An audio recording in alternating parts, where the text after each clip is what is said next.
From the beginning of the story, we learn that a dangerous zombie virus has destroyed the entire city. Death and fear are spread everywhere. In these circumstances, Francis decides to leave the city with his wife Aris and his two sons, his elder son Joshua and his younger son Lucas, and head toward his old village farmhouse to save them. The bloodstains on their car clearly show how dangerous the journey has been, and that most people in the country have already turned into zombies. Francis hopes that once they reach the village, his family will finally be safe. But as soon as they enter the farmhouse, Francis is shocked to see the scattered belongings everywhere. He calls out to his parents and goes into his father's room. There, he sees his father lying on the bed with a gun in his hand. Francis realizes that his father must have shot himself before turning into a zombie. He takes his father's gun and watches with him. Suddenly, he hears a noise. His mother is still alive, but she is half mutilated. While repeatedly hitting her head against the wall, she keeps saying, "Sorry." Suddenly, she attacks Francis. Left with no other choice, Francis shoots her. Later, he buries both of his parents and realizes that the virus has now reached the village as well. After this, Joshua tells Francis that they should collect some necessary supplies from the storeroom. The two of them go there and discover that the caretaker of the farmhouse has hanged himself. After a moment of silence, Francis asks Joshua to take the keys from the caretaker's waist.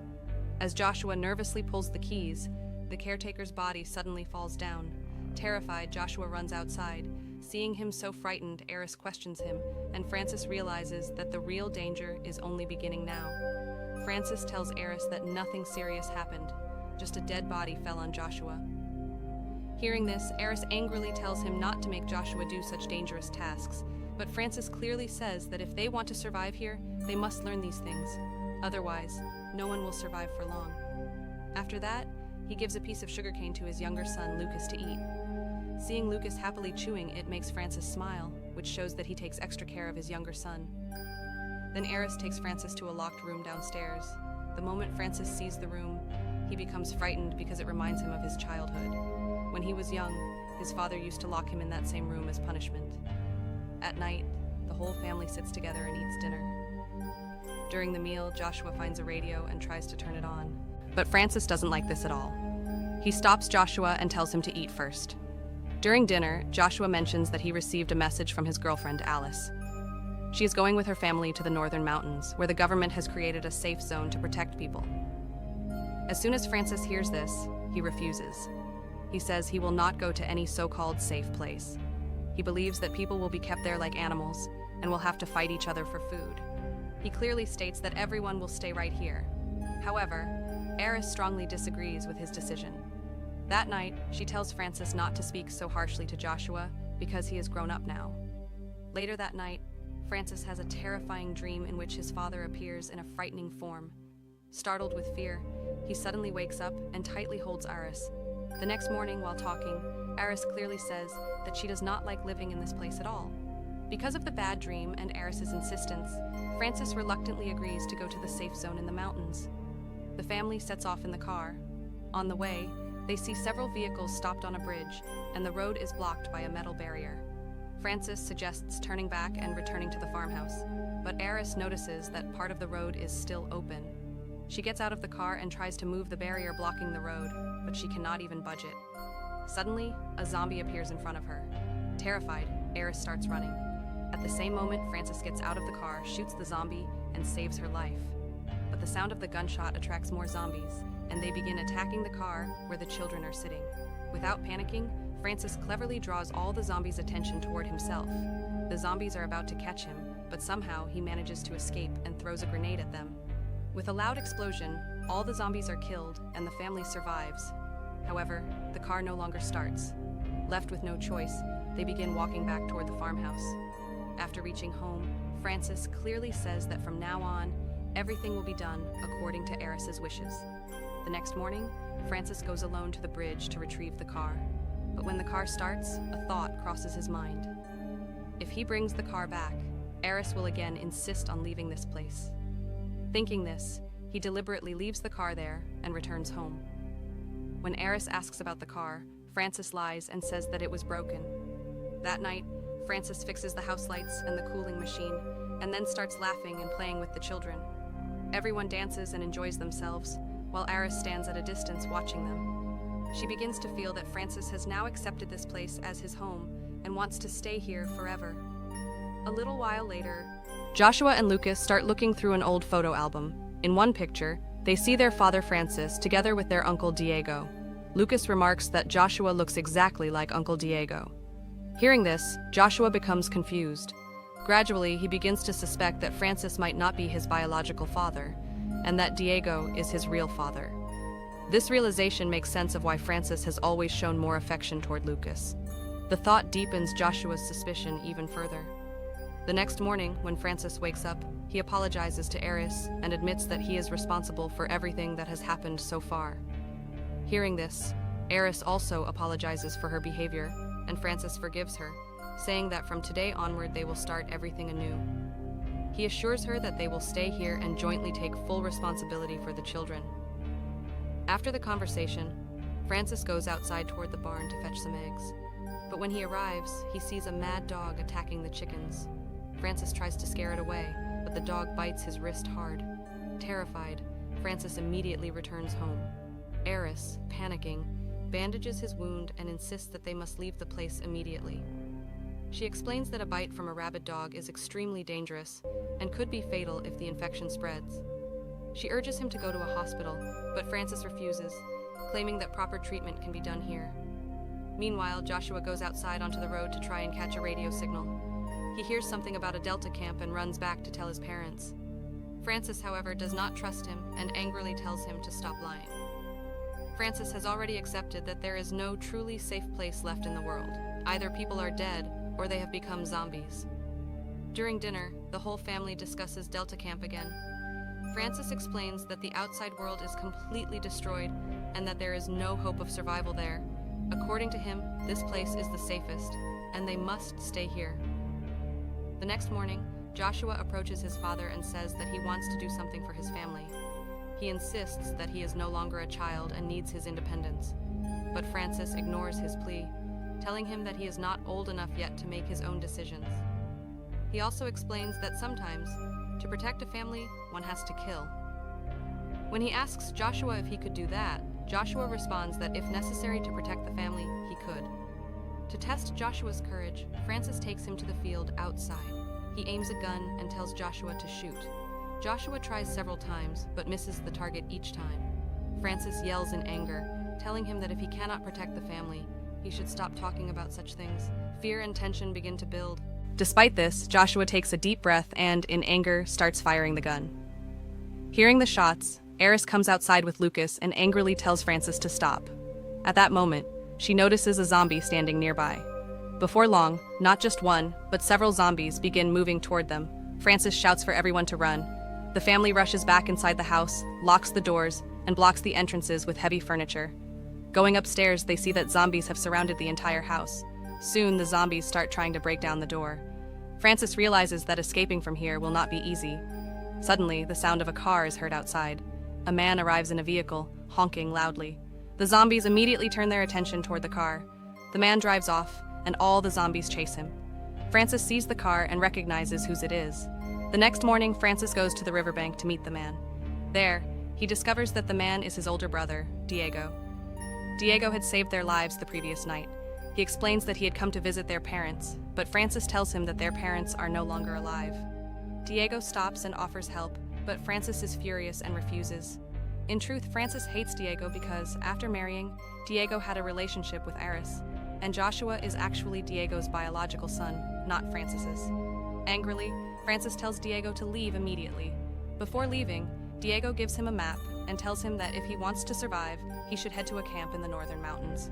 He also warns that the city's zombies are slowly moving in their direction. Francis, in anger, almost burns the map, but stops at the last moment and keeps it with him. Returning home, he shows Diego's jacket to Aris. Aris becomes sad and silently goes to her room.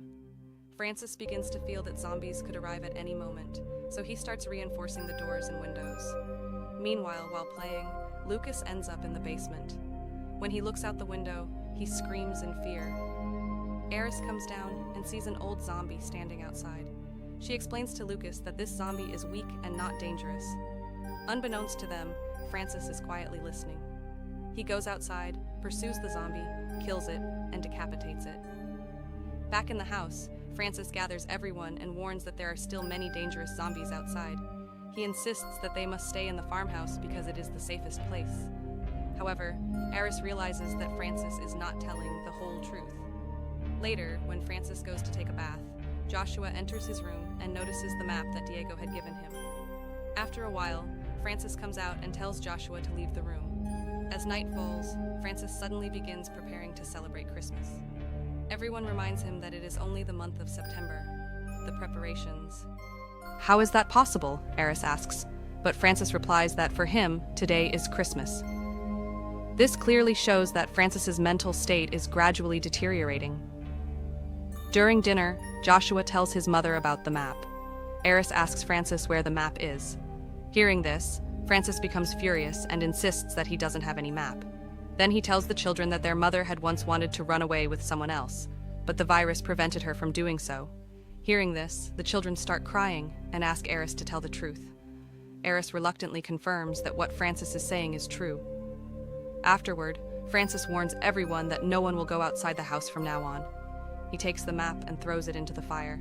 Seeing this, Eris angrily slaps Francis and goes to her room. The next day, Francis goes to the fields to collect sugarcane. After he leaves, Eris talks to the children. It becomes clear that the children feel safer with their mother, as Francis is now exhibiting increasingly strange behavior and his mind seems unstable. In the evening, Francis returns and brings a large wooden plank, placing it in front of the door. He tells everyone that dangerous zombies are roaming outside and that no one will go out. He even threatens that he will attack anyone who tries to leave. Hearing this, Joshua says that his father is lying. He is only trying to lock everyone inside the house. Francis flies into a rage, slaps Joshua, calls him an illegitimate child, and starts cursing him. At that moment, there is a knock at the door. Outside stands a soldier seeking help.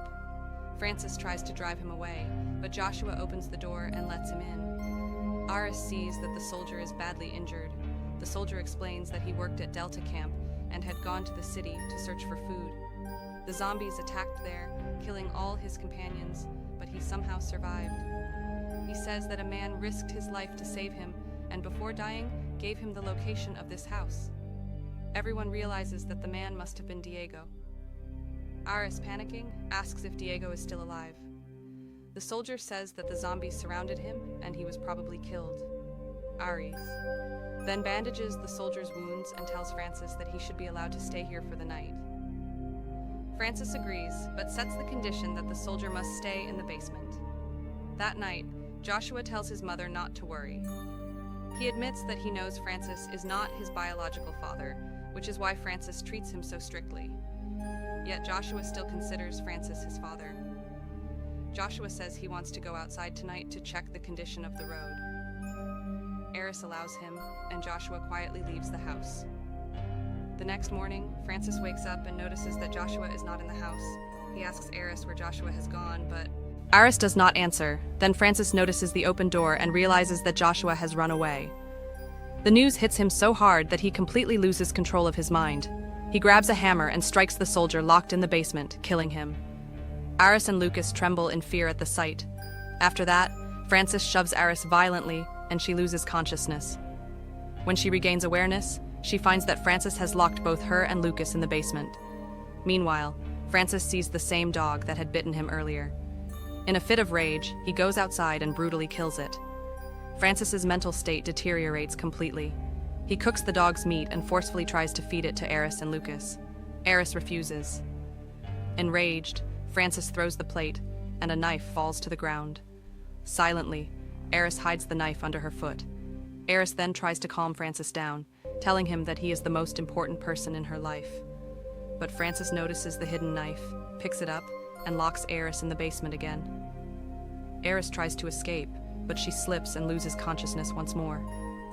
When Eris wakes up, Lucas asks what they should do next. Eris explains a plan, and Lucas begins shouting loudly. Hearing him, Francis rushes toward them.